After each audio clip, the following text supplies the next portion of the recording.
এখন আমি মাইক্রোফোন তুলে দেব মূল আলোচনার জন্য মুর্শিদ আবুল কাসেম মহাশয়ের হাতে।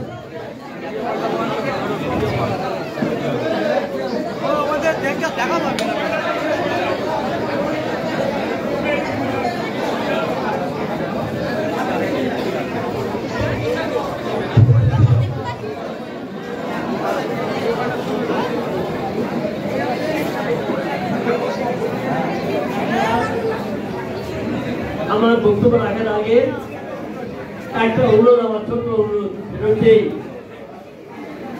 যে আপনারা এমনভাবে থাকবেন যেন মনে হয় ইংরেজিতে তাকে বলা হয় পিন রক সাইলেন্স, অর্থাৎ একটা পিনে যদি পড়ে তার শব্দ কানে আসবে না।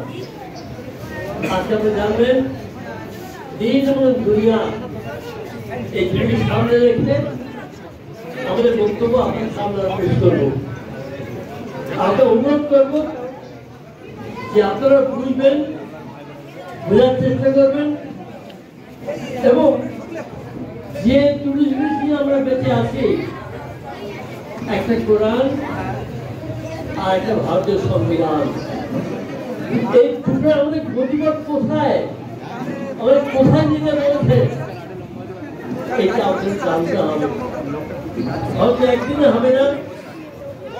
আমি ভাইকে অনুরোধ করবো যে আপনি যখন সময় পাবেন একটু ফোন করবেন, আমরা আপনার চিন্তা ভাবনা, আপনার সমাজের উত্তর সম্পর্কে আমার ভাবনা আমরা শুনব।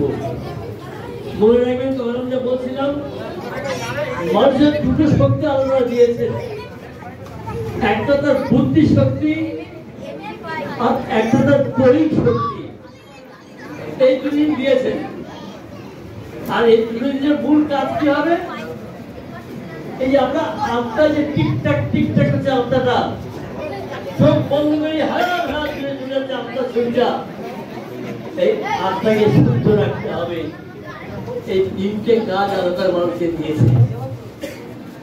আর এই বুদ্ধির সাহায্যে মানুষ আর ঘর শুনে যাচ্ছে। এই বুদ্ধির সাহায্যে মানুষ সমুদ্রের অত গহমের প্রয়োজনে কালাকে প্রাণঘর, সেই প্রাণঘর খেলে শুনছে। এই বুদ্ধির সাহায্যে মানুষ 4 ঘন্টায় চলে যাচ্ছে মক্কা মদিনায়।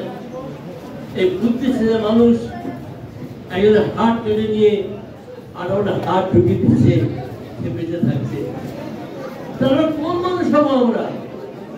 আমরা যদি দেখা গল্প দ্বারা আর হয়ে গেলে মানুষ হবো? এই যে সমস্ত কথা আমরা বললাম, আমরা তার মানুষ হবো? এই দেখেন না, আগুন বাড়ি পুড়িয়ে দেয়, আর দেখেন আগুন যখন জ্বলছে, এই দেখেন না পাখানে ঘুরছে, প্রাণ নেই, কে ঘোরাচ্ছে, কে আগুন দিচ্ছে? মানুষ পেরেছে। আল্লাহ বলছেন ওই স্কলার অফ মালায়েকাতে তিনি চাল আর মানুষ তোমার খালিফা হবে। তোমার কাজ কি হবে? না আমার যে সৃষ্টি, মাটি, পানি, তাপ, বাতাস, যার মধ্যে অসম্ভব শক্তি আছে, এই শক্তি উদ্ধার করার ক্ষমতা তোমাকে আমি দেবো। আর তুমি দুনিয়াটা সুন্দর করে সাজাবে। আমি সেদিন আমি খবর দেখছিলাম, খবরটা হচ্ছে এই কাজে দেখলাম একটা রয়্যাল বেঙ্গল টাইগার একটা গরিব লোককে জীবনকে তুলে চলে গেছে।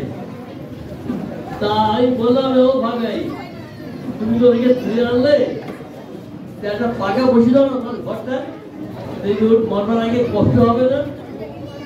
তারপরে আমি পারবো না। তবু এত সত্যি পারবো না কেন? বললাম সব আছে, বুঝতে পারবো না। ও ঠিক তেমনি মানুষ পেরেছে আজকে। সেই মানুষ আমরা যত মানুষের আছি, যত মানুষের সন্তান আছি, প্রত্যেককে আল্লাহ বুদ্ধি দিয়েছে, প্রত্যেককে আল্লাহ ভাবনা শক্তি দিয়েছে। আমাদের কাজ হবে বুদ্ধির বিকাশ ঘটানো।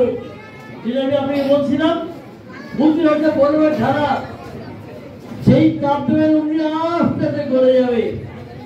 আর নইলে বর্ষা আরো শক্ত হয়ে যাবে। বুঝতে ঠিক তাই একটু কৃষ্ণের অপেক্ষা যদি খারাপ শিক্ষা থাকবে পৃথিবীর আস্তে আস্তে চলে যাবে। এই শিক্ষার নাম দিতে আমরা জানি না, এই শিক্ষার নাম আমরা দিতে পারি না। আজকে আমরা কি বলেছি যে যা ইচ্ছা বললে হবে না।